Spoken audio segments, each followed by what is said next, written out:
আজকে আমরা শিখবো আরবি ভাষার ছোট ছোট শব্দগুলা। ছোট ছোট শব্দ শিখার পর আমরা নিজে নিজে বাক্য তৈরি করতে পারবো। আজকের ভিডিও খুবই গুরুত্বপূর্ণ আমাদের জন্য। প্রথমে আরবি পরে বাংলা। ভিডিও নিয়ে বেশি কথা বলবো না, আরবি ভাষা শুরু করা যাক। মিনু একদার অর্থ হচ্ছে কে পারবে। কে পারবে আরবিতে বলে মিনু একদার বা মিন একদার বা মান একদার। মিনু বা মান বা মিন অর্থ হচ্ছে কে, একদার অর্থ পারা বা পারবে, মিন একদার কে পারবে। মা আরফ অর্থ হচ্ছে জানি না। জানি না আরবিতে বলে মা আরফ। আরফ বা আদরি বা মালুম অর্থ হচ্ছে জানা বা জানি। মা আরফ জানি না বা মাফি মালুম জানি না। সয়া আরফ অর্থ হচ্ছে একটু জানি। একটু জানি আরবিতে বলে সয়া আরফ। সয়া অর্থ হচ্ছে একটু বা কিছু। সয়া আরফ একটু জানি। মাফি কয়েস অর্থ হচ্ছে ভালো না। ভালো না আরবিতে বলে মাফি কয়েস বা মুজিন। জেন বা কয়েস অর্থ হচ্ছে ভালো। তাইব অর্থ হচ্ছে ঠিক আছে, ঠিক আছে বা ওকে আরবিতে বলে তাইব। আইও ওয়াহেদ অর্থ হচ্ছে যে কোনো একটি। যে কোনো একটি আরবিতে বলে আইও ওয়াহেদ। এখানে আইও অর্থ হচ্ছে যে কোনো, ওয়াহেদ অর্থ হচ্ছে এক। আইও ওয়াহেদ যে কোনো একটি। সয়া কয়েস অর্থ হচ্ছে একটু ভালো। একটু ভালো আরবিতে বলে সয়া কয়েস। সয়া অর্থ হচ্ছে একটু বা কিছু, কয়েস অর্থ ভালো বা জেন অর্থ হচ্ছে ভালো। সয়া কয়েস একটু ভালো। কুল্লু শাই তামাম অর্থ হচ্ছে সবকিছু ঠিক আছে। সবকিছু ঠিক আছে আরবিতে বলে কুল্লু শাই তামাম। এখানে কুল্লু অর্থ সব, শাই অর্থ কিছু। কুল্লু শাই সবকিছু বা প্রতি কিছু। তামাম অর্থ হচ্ছে ওকে বা ঠিক আছে। কুল্লু শাই তামাম সবকিছু ঠিক আছে। এস ফি অর্থ হচ্ছে কি হয়েছে। কি হয়েছে আরবিতে বলে এস ফি। এস অর্থ কি, ফি অর্থ আছে বা হয়েছে। এস ফি কি হয়েছে বা কি আছে। আনা একদার অর্থ হচ্ছে আমি পারবো। আমি আরবো আরবিতে বলে আনা একদার। আনা অর্থ হচ্ছে আমি, একদার অর্থ হচ্ছে পারা বা পারবো।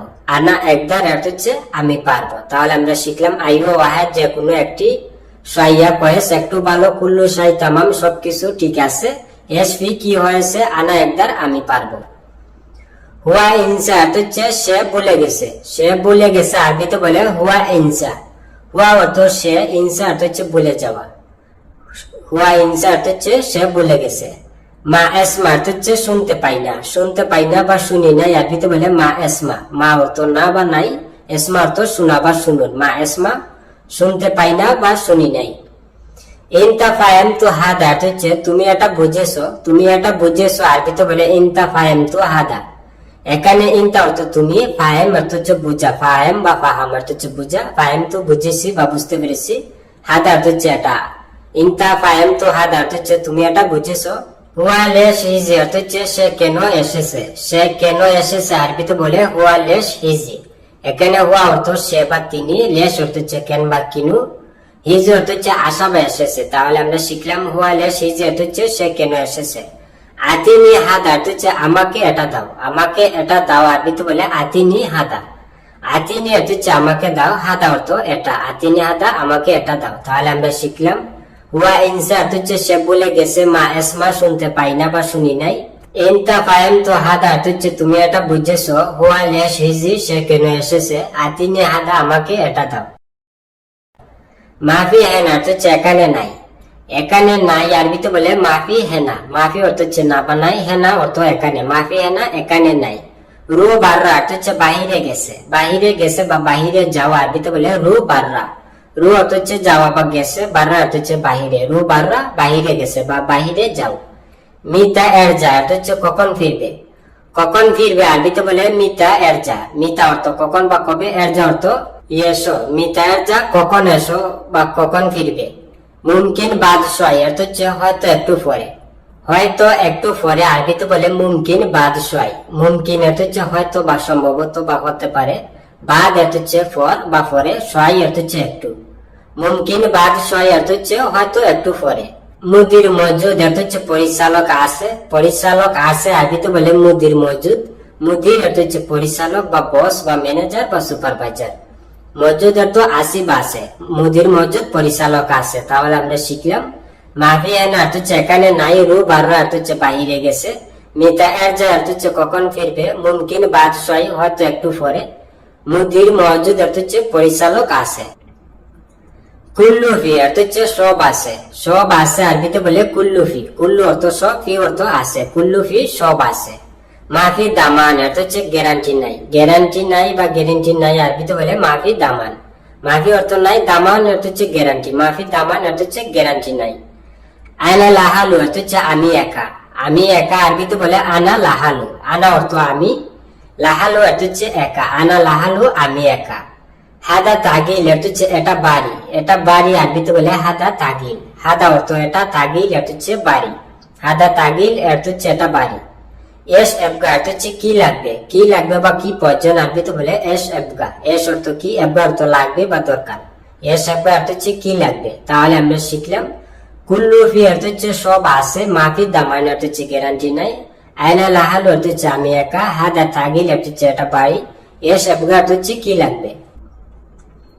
হাদা ফাকাত অর্থ হচ্ছে শুধু এটা, শুধু এটা বা এটা শুধু আরবিতে বলে হাদা ফাকাত, হাদা অর্থ হচ্ছে এটা, ফাকাত অর্থ হচ্ছে শুধু বা মাত্র, হাদা ফাকাত মাত্র এটা বা শুধু এটা। লি ইনতা অর্থ হচ্ছে তোমার জন্য, তোমার জন্য আরবিতে বলে লি ইনতা, লি অর্থ জন্য, ইনতা অর্থ তুমি বা তোমার, লি ইনতা বা লি হাক্কাত, এর অর্থ হচ্ছে তোমার জন্য। মাইসির অর্থ হচ্ছে ঠিক না, ঠিক না বা উচিত নয় আরবিতে বলে মাইসির। লেকিন সয় অর্থ হচ্ছে কিন্তু কম, কিন্তু কম আরবিতে বলে লেকিন সয়, লেকিন অর্থ হচ্ছে কিন্তু, সয় অর্থ হচ্ছে কম বা কিছু বা নাগেস অর্থ হচ্ছে কম, লেকিন সয় অর্থ হচ্ছে কিন্তু কম। আনা আবিরু অর্থ হচ্ছে আমি যেতে চাই, আমি যেতে চাই আরবিতে বলে আনা আবিরু, আনা অর্থ আমি, আবি অর্থ হচ্ছে চাই বা এবি অর্থ হচ্ছে চাই, রু অর্থ যাওয়া বা যেতে। আনা আবিরু অর্থ হচ্ছে আমি যেতে চাই বা আমার যেতে হবে। তাহলে আমরা শিখলাম হাদা ফাকাত অর্থ হচ্ছে শুধু এটা বা এটা শুধু বা মাত্র এটা। লি ইনতা অর্থ হচ্ছে তোমার জন্য, মাইসির অর্থ হচ্ছে ঠিক না বা উচিত নয়, লেকিন সয় অর্থ হচ্ছে কিন্তু কম, আনা আবিরু আমি যেতে চাই। কালাম সাহ অর্থ হচ্ছে সত্যি বলছি, সত্যি বলছি বা সত্য বলছে আরবিতে বলে কালাম সাহ। কালাম অর্থ হচ্ছে কথা বলা বা বলছি, সাহ অর্থ হচ্ছে সত্য বা ঠিক, কালাম সাহ সত্যি বলছি বা সত্য বলছে। ইয়েস আক্কেল অর্থ হচ্ছে কি কাও, কি কাও আরবিতে বলে এস আক্কেল, এস অর্থ কি, আক্কেল অর্থ হচ্ছে কাও বা কাও, এস আক্কেল কি কাও। কাজ্জাব কালাম অর্থ হচ্ছে মিথ্যা কথা, মিথ্যা কথা আরবিতে বলে কাজ্জাব কালাম বা কেজ্জাব কালাম, কেজ্জাব বা কাজ্জাব অর্থ হচ্ছে মিথ্যা, কালাম অর্থ হচ্ছে কথা, কাজ্জাব কালাম মিথ্যা কথা। সাউই না দাফা অর্থ হচ্ছে পরিষ্কার করো, পরিষ্কার করো আরবিতে বলে সাউই না দাফা, সাউই অর্থ হচ্ছে করা বা করো, না দাফা অর্থ হচ্ছে পরিষ্কার, না দাফা বা তানদিফ অর্থ হচ্ছে পরিষ্কার, সাউই না দাফা পরিষ্কার করো। আতি হাদা অর্থ হচ্ছে এটা দাও, এটা দাও আরবিতে বলে আতি হাদা, আতি অর্থ দেওয়া বা দাও, হাদা অর্থ এটা, আতি হাদা এটা দাও। তাহলে আমরা শিখলাম কালাম সাহ অর্থ হচ্ছে সত্যি বলছে বা সত্য বলছে, এস আক্কেল অর্থ হচ্ছে কি কাও, কাজ্জাব কালাম অর্থ হচ্ছে মিথ্যা কথা, সাউই না দাফা অর্থ হচ্ছে পরিষ্কার করো, আতি হাদা অর্থ হচ্ছে এটা দাও। বন্ধুরা ভিডিওটা আজ এই পর্যন্ত শেষ করছি, দেখা হবে আবার নতুন কোনো ভিডিও নিয়ে। সবাই সুস্থ থাকেন, ভালো থাকেন। আপনাদের কাছে আমার অনুরোধ অবশ্যই আমার চ্যানেলটি সাবস্ক্রাইব করবেন, পাশে থাকা বেল আইকনটি বাজিয়ে রাখবেন, এমনকি ভিডিওতে একটা লাইক করবেন যাতে নতুন কোনো ভিডিও আপলোড দিলে সবার আগে আপনাদের নোটিফিকেশন পৌঁছায়। আমি নিয়মিত ভিডিও আপলোড করতে তাই আশা করছি সবাই আমাকে সাপোর্ট করবেন। আমার আগের যে চ্যানেলটা ছিল ভাষা শিক্ষা চ্যানেল, এটা হ্যাক হয়ে গেছে, কি চ্যানেলটা আমি অনেক কষ্ট করছি, ফিরিয়ে আনতে পারি নাই, তার কারণে আমার এই নতুন চ্যানেলটি খোলা। আজকে এই পর্যন্তই শেষ করছি, সবাই সুস্থ থাকেন, ভালো থাকেন, খোদা হাফেজ।